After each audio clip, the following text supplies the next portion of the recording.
کہ آج جو ارتداد کے مسائل چل رہے ہیں بچیوں کو لے کر، اور بچیاں بھی بڑی ڈھیٹ قسم کی ہو گئی ہیں کہ جو اپنے ایمان کا سودا کر رہے ہیں الیاذ باللہ، یعنی وہ پیسے کے لالچ میں کہہ لیجئے اور محبت کا جھوٹا جال جو ان کے سامنے رکھا جا رہا ہے، بچھایا جا رہا، اس سلسلے میں کہہ لیجئے وہ اللہ کو چھوڑنے پر راضی، دین کو چھوڑنے پر راضی اور ایمان کو چھوڑنے پر راضی، لیکن وہ اتنا بڑا قدم اٹھا رہی ہے تو آخر کیا وجوہات ہیں جس کی بنیاد پر وہ اس پر آمادہ ہو رہی ہے بغیر کسی تکلف کے؟ یعنی بعض واقعات ایسے آ رہے ہیں کہ اگر ان سے بعض کورس کی بھی جا رہی ہے تو جواب یہ آ رہا ہے کہ بھائی ہماری زندگی ہم جو چاہے کریں، آپ اس میں انٹرفیئر نہیں کر سکتے، آپ اس میں نہ پڑھیں۔ تو بچیاں جو اتنی ڈھیٹ ہو رہی ہیں تو کیا وجہ ہے آخر؟ تو مسلم پرسنل لا بورڈ جو ہندوستان کا ایک مشترکہ پلیٹ فارم ہے مسلمانوں کی مختلف جمعیتیں، تنظیموں، تحریکوں، جماعتوں کا، اس کی طرف سے جو ایک وجہ سامنے آئی، انہوں نے جو اس کا ایک انالیسس کیا، ایک تجزیہ کیا، تو وجہ سامنے یہ آئی کہ بھئی چونکہ ہمارے نکاح بہت مہنگے ہو گئے نا، ہم نے نکاحوں کو بہت مہنگا کر دیا، اس کی وجہ سے وہ بچیاں خاص کر کے جو غریبی کی وجہ سے جن کے نکاح نہیں ہو پا رہے ہیں، جن کا باپ ان کے ہاتھ پیلے نہیں کر پا رہا ہے، تو وہ اپنا راستہ خود تلاش کر رہی ہے۔ آپ کا بھائی اکثر ایک جملہ کہتا ہے کہ دیکھو پانی اپنا راستہ تو نکالے گا، پانی اپنا راستہ تلاش کرتا ہے، آپ کہیں سے کتنا ہی اس کو روکنے کی کوشش کریں۔ تو ایسے ہی انسانی ضرورت ہے نکاح، اور ان خواہشات کی تکمیل جو اللہ نے مرد میں عورتوں میں رکھی ہیں، نکاح ہی اس کی تکمیل ہے۔ اگر نکاح کے ذریعے ان خواہشات کی تکمیل نہیں ہوگی تو بہرحال یہ خواہشات تکمیل کے لیے اپنے راستے نکالیں۔ اور اس وقت جو صورتحال ہے وہ یہی ہے کہ چونکہ تاخیر ہو رہی ہے اور جہیز کے مطالبات بڑھ گئے ہیں، بچیوں کی شادیوں کے سلسلے میں جو آسانیاں ہونی چاہیے تھی وہ باقی نہیں رہی امت میں۔ 6 اعمال کا نام نکاح میں نے بار بار کہا اور کہتا رہوں گا انشاءاللہ تاکہ آپ کو یاد ہو جائے۔ 6 اعمال کا نام مسنون نکاح ہے، سنت نکاح، 2 فرض ہے، 1 واجب ہے، 3 سنتیں ہیں۔ 2 فرض کیا ہے؟ ایجاب و قبول 1 فرض، اور شرعی گواہوں کی موجودگی دوسرا فرض، ٹھیک ہے۔ 1 واجب کیا ہے؟ مہر۔ 3 سنتیں کیا ہے؟ خطبہ نکاح اور نکاح کی مجلس میں شعاریں تقسیم کرنا، اور شرعی دائرے میں رہتے ہوئے اپنی استطاعت بھر ولیمہ کرنا، بس ہو گیا نکاح۔ اب 7واں جتنا بھی ہے یہ اس کے باہر کا ہے۔ تو اس سلسلے میں بہت سارے احباب کے اچھے کمنٹس بھی آئے، اچھے مشورے بھی آئے۔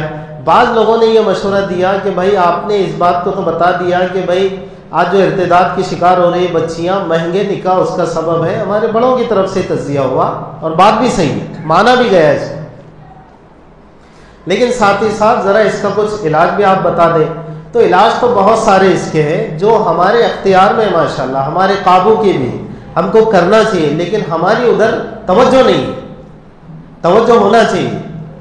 ایک بات تو علاج کے سلسلے میں یہ ہے میرے بھائی، جو آج سے نہیں پہلے سے کہا جا رہا ہے، مجھے آپ ایک بات بتائیں کہ جو بچہ بچی بچپن کی عمر میں اللہ رسول کو جانے گی، اللہ رسول کے احکامات کو سمجھے گی، اس کے عقائد مضبوط ہوں گے، وہ اللہ کو اپنا معبود پیارے نبی صلی اللہ علیہ وسلم کو اپنا پیغمبر، آخری نبی، آخری رسول تسلیم کرے گی، دنیا کا کوئی بڑے سے بڑا لالچ بھی اگر اس کو دیا جائے وہ اس کو کبھی قبول نہیں کرے۔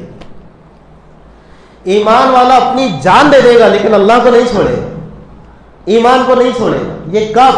جب ایمان اس کے دل میں رچ بس گیا ہو تب۔ اسی کو تو شہادت کہتے ہیں، جان دے دی ہوئی اسی کی تھی۔ حق تو یہ ہے کہ حق ادا نہ ہوا۔ آدمی جان دینے کو پسند کرتا ہے، پسند ہی کیا، ترجیح دیتا ہے۔ شہادت ہے مطلوب و مقصود مومن، نہ مال غنیمت نہ کشور کشائی، یہ غازی یہ تیرے پراسرار بندے، جنہیں تو نے بخشا ہے ذوق خدائی، دو نیم ان کی ٹھوکر سے صحرا و دریا، سمٹ کر پہاڑ ان کی ہیبت سے رائی، دو عالم سے بیگانہ کرتی ہے دل کو، عجب چیز ہے لذت آشنائی۔ اللہ کے نام پہ لٹنا مٹنا کٹنا اور اللہ کے نام پہ شہید ہو جانا، تو اس میں تو پھر ایمان والے کو مزہ آتا ہے۔ پھر آخر کیا وجہ ہے کہ یہ بچیاں معمولی سے لالچ پر، جھوٹے پیار کے جال پر فریفتہ ہو کر ایمان سے ہی اپنا دامن جھاڑ رہی ہے۔ بچپن میں جو تعلیم ان کو ملنا چاہیے تھا اس تعلیم میں کچھ کمی ہوئی ہے۔ اس کے لیے بڑوں کی طرف سے بار بار یہ فکریں دلائی جا رہی ہیں کہ بھئی بچپن کی عمر میں بستی کا ہر بچہ مکتب میں جانے والا بن جائے۔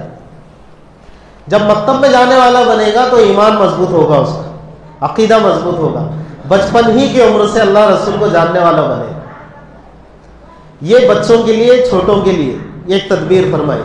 بڑوں کے لیے دوسری تدبیر فرمائی کہ بھائی یہ بڑوں کے لیے اللہ کے فضل و کرم سے یہ دنیا بھر میں آج جو ایمان کی محنت چل رہی ہے، دین کی محنت چل رہی ہے، پوری جو چلت پھرت چل رہی ہے، یہ بڑوں ہی کے ایمان کی مضبوطی کے لیے ہے نا، کہ بڑے اس کے ذریعے دین سیکھیں گے۔ سہ روزہ، عشرہ، چلے، 4 مہینے یہ کیوں لگوائے جاتے ہیں؟ تاکہ زندگی میں دین آ جائے۔ کسی بھی چیز کو انصاف سے سوچنا چاہیے، انصاف کا تقاضا ہے۔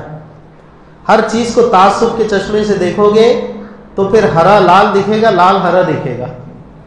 سفید اگر لال چشمہ لگا ہے تو سفید بھی کیا دکھے گا؟ لال دکھے گا نا۔ تو تعصب کے چشمے سے دیکھو گے تو کچھ ٹھیک نہیں دکھے گا۔ آج آپ مجھے بتائیں کہ دنیا بھر میں آج جو یہ دین کی محنت چل رہی ہے، تھوڑی دیر کے لیے مان لیں خدا نہ خواستہ اگر یہ محنت نہ چلتی، لوگوں کے پاس جایا نہ جاتا، ٹھڈیوں میں ہاتھ ڈال کر درخواستیں نہ کی جاتی، لوگوں کو نشے کی جگہوں سے اٹھا کر ٹھڈیوں میں ہاتھ ڈال کر لایا نہ جاتا مسجد تک اور مسجد کی دعوت نہ دی جاتی، آج کس کے پاس پھر وقت تھا کہ لوگوں کو دین سکھاتے؟ بتائیے نا آپ مجھے۔ میں نہیں کہہ رہا ہوں، اس سے پہلے بھی اللہ والوں نے کام کیا اور بہت بڑے کام کیے، لیکن ان کے سامنے جو نفوس تھے، جو شخصیات تھیں، وہ اسی کی طرح تھیں کہ جو اس علاج سے شفا یاب ہو جاتی۔ اب چونکہ بے دینی بالکل یعنی سیلاب کی طرح عام ہے، یہ جو ایک بھیانک صورتحال ہوتی ہے نا، آگ لگی ہوئی تیزی سے، اس آگ میں اگر آپ انتظار کریں گے کوئی آپ کے پاس آئے گا اور دین سیکھے گا، بہت کم ایسے لوگ بچے ہیں۔ اب تو جا جا کے سمجھانا ہے۔ پیاسا ہے اس کو پتہ ہی نہیں کہ میں پیاسا ہوں، بیمار ہے اس کو پتہ ہی نہیں کہ میں بیمار ہوں۔